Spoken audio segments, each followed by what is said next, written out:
तो स्टूडेंट्स अब हम लोग नेक्स्ट क्वेश्चन यानी एक्सरसाइज 13.2 का क्वेश्चन नंबर 7 करेंगे। मन से इंटरेस्ट के साथ पढ़ेंगे तो एक एक चीज़ आपको समझ में आएगी, गारंटी है इस चीज़ की, है ना। मन से पढ़िए, खुशी मन से पढ़िए और परेशान मत होइए। कैलकुलेशन जो है वो आपके डिसीजन को डेवलप करता है। किसी भी चीज़ का डिसीजन लेने के लिए आपका क्विक माइंड कितना तेज़ चलता है, उसी को डेवलप करने के लिए कैलकुलेशन बनाया गया है ना। तो इस वजह से ये ना सोचें कैलकुलेशन किसने बनाया और क्यों बनाया। जो भी चीज़ बनाई गई हमारे माइंड के डेवलपमेंट के लिए बनाई गई। बहुत से स्टूडेंट का ये सोचना आखिर इसका होगा क्या, इसका होगा नहीं, हो रहा है। क्या हो रहा है? आपके माइंड का विकास, डेवलपमेंट हो रहा है। आपके अंदर जल्दी से जल्दी किसी भी चीज़ का डिसीजन लेने की कैपेसिटी डेवलप हो रही है ना। और यही उद्देश्य है मैथमेटिक्स के कैलकुलेशन का। तो ठीक है, अब हम लोग चलते हैं क्वेश्चन नंबर 7 पर। 7th क्वेश्चन है, a solid consisting of a right circular cone of height 120 centimeter and radius 60 centimeter standing on a hemisphere of radius 60 centimeter is placed upright in a right circular cylinder full of water such that it touches the bottom. Find the volume of water left in the cylinder if the radius of the cylinder is 60 centimeter and its height 180 centimetre.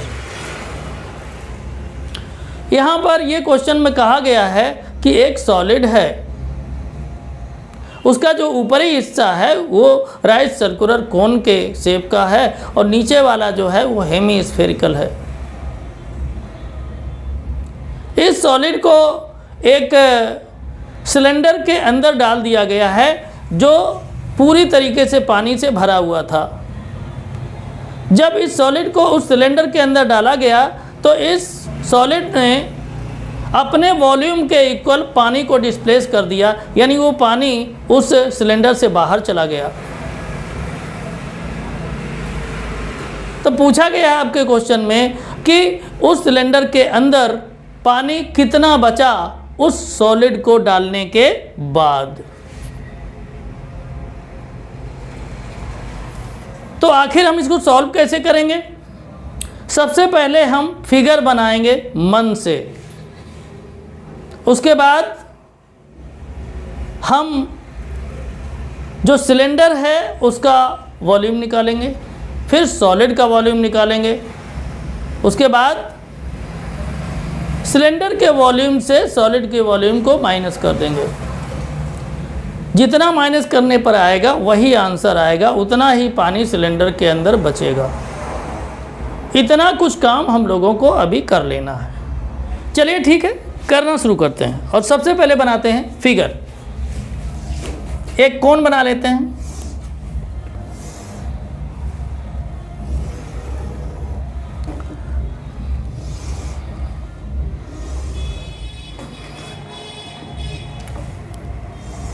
एक कोन बन के तैयार हो गया, ठीक है। और इसके अंदर जो है ये नीचे हेमी स्फेरिकल है। ये देखिए कैसा है, हेमी स्फेरिकल। ये अब इसकी जो हाइट है कोन की, यहाँ से यहाँ तक, इसको मान लेते हैं हम h इक्वल टू 120 सेंटीमीटर। और जो रेडियस है वो कितनी है, 60 सेंटीमीटर। ये सब लिखते चलिए, इसी से तो क्वेश्चन क्लियर होगा, है ना। अब देखिए 60 सेंटीमीटर है। अब ये और ये रेडियस ही तो है हेमीस्फेयर की, यहाँ से यहाँ तक, तो ये भी हो गई 60 सेंटीमीटर। अब टोटल हाइट इसकी कितनी हो गई, ये 120 और 60 180। आपके क्वेश्चन में भी ये कहा गया है कि जो सिलेंडर है जिसके अंदर ये डाला गया है उसकी भी जो हाइट है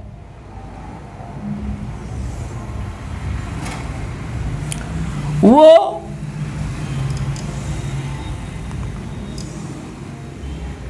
180 सेंटीमीटर है। कितनी है? 180 सेंटीमीटर।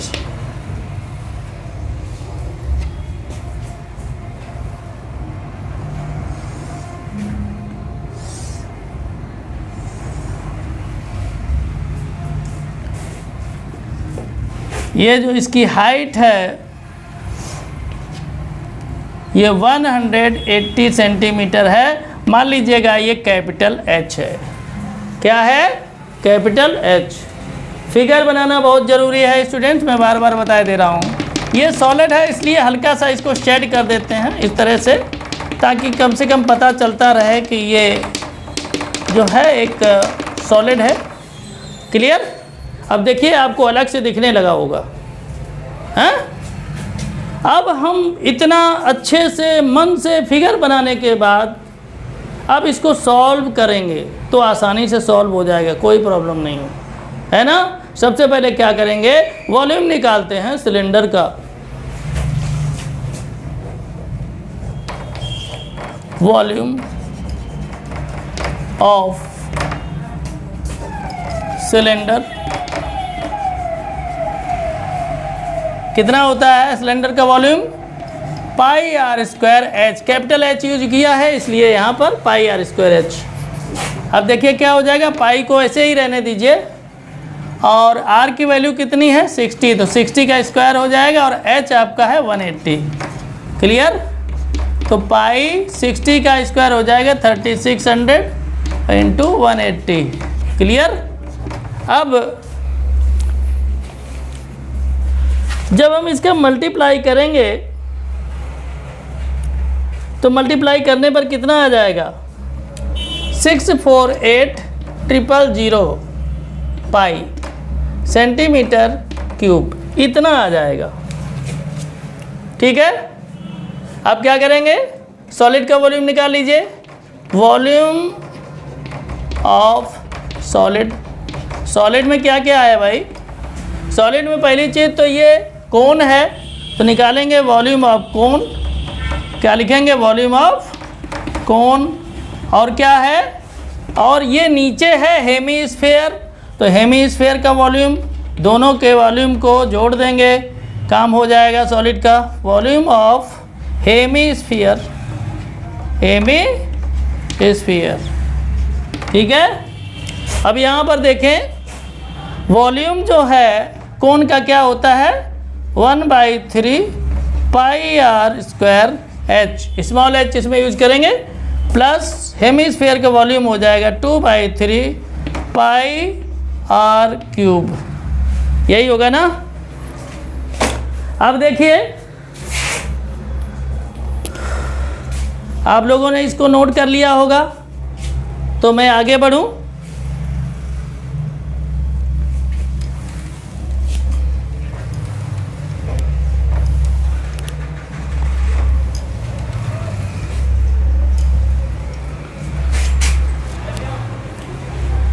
तो देखिए यहाँ पर एक बार हम फिर इसको लिख देते हैं 1/3 pi are square H plus 2/3 pi R cube.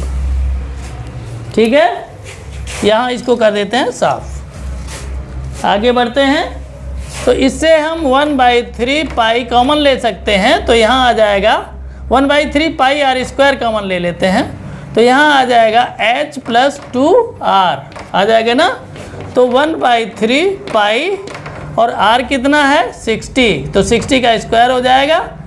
h जो दिया हुआ है वो कितना है? 120 प्लस 2r दिया है 60, तो ये क्या हो जाएगा? देखिए पाई/3 और 60 का स्क्वायर हो जाएगा 3600, और यहाँ पर अगर देखेंगे तो ये आ जाएगा ब्रैकेट में 120 प्लस इसका इसमें मल्टीप्लाई कर देंगे, ये भी 120 हो जाएगा।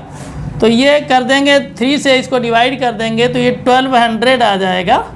तो ये हो जाएगा पाई इंटू 1200 और ये हो जाएगा 240 हो जाएगा ना। तो जब इसका हम मल्टीप्लाई करते हैं तो मल्टीप्लाई करने पर ये आ जाएगा 288 और 000 पाई सेंटीमीटर क्यूब। क्लियर। अब हमने क्या किया है इसमें कि जो सिलेंडर है उसका भी हमने वॉल्यूम निकाल लिया है और जो सॉलिड है उसका भी वॉल्यूम निकाल लिया है। अब हम सिलेंडर के वॉल्यूम से सॉलिड के वॉल्यूम को माइनस कर देंगे। माइनस करने पर जितना आएगा उतना ही वाटर उसके अंदर रह जाएगा। किसके अंदर? सिलेंडर के अंदर। तो चलिए वो भी काम कर लेते हैं।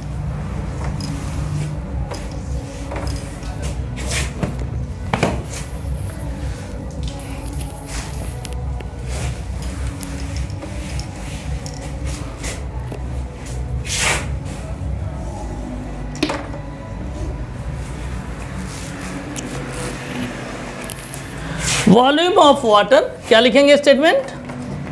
वॉल्यूम ऑफ वाटर,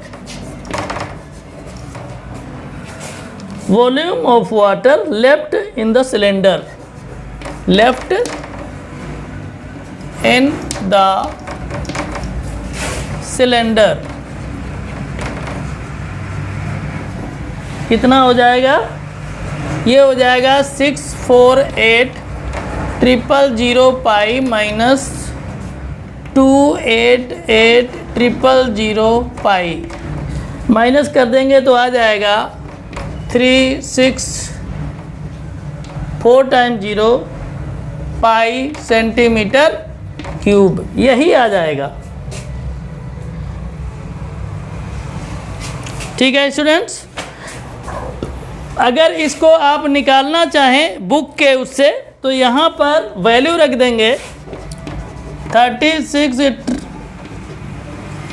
ये वैल्यू यानी पाई की वैल्यू 22/7 अगर रख देंगे तो स्टूडेंट्स यहाँ पर आपका जो वैल्यू आ जाएगी मल्टीप्लाई करने पर, सॉल्व करने पर वो आएगी 1131,428.57 इतना आएगा सेंटीमीटर क्यूब। और अगर मीटर क्यूब में निकालना चाहेंगे, मीटर क्यूब में निकालना चाहेंगे तो सबसे पहले आप इस चीज़ को ध्यान रखें कि लिख लें कहीं पर आप लोग कि 1 metre cube equal to 10 lakh centimetre cube होता है। कितना? 10 लाख सेंटीमीटर क्यूब। ठीक है। मतलब ये है कि अगर मीटर क्यूब में इसको कन्वर्ट करना है तो 10 लाख से इसको डिवाइड करना पड़ेगा। ये याद रखें आप लोग। तो यहाँ पर हम क्या करेंगे 1131,428.57 इसको डिवाइड कर देंगे 10 लाख से। तो ये डिवाइड करने के बाद कितना आ जाएगा भाई? ये आ जाएगा 1.131 मीटर क्यूब। ये आपके आंसर में यही दिया हुआ है बुक में। ठीक है। बाकी आप लोग एग्ज़ाम में अगर इतना भी कर देंगे तो आपको 100% मार्क्स मिलेंगे, कोई दिक्कत की बात नहीं है। अगर आप लोग ये करने में लफड़ा समझते हैं तो यहीं पर इसको छोड़ दें। ठीक है, परेशान ना हो। तो इस तरह से ये आपका क्वेश्चन नंबर 7 कंप्लीट हुआ। अब आपका एक क्वेश्चन और बचा हुआ है, उसको भी करवा देते हैं।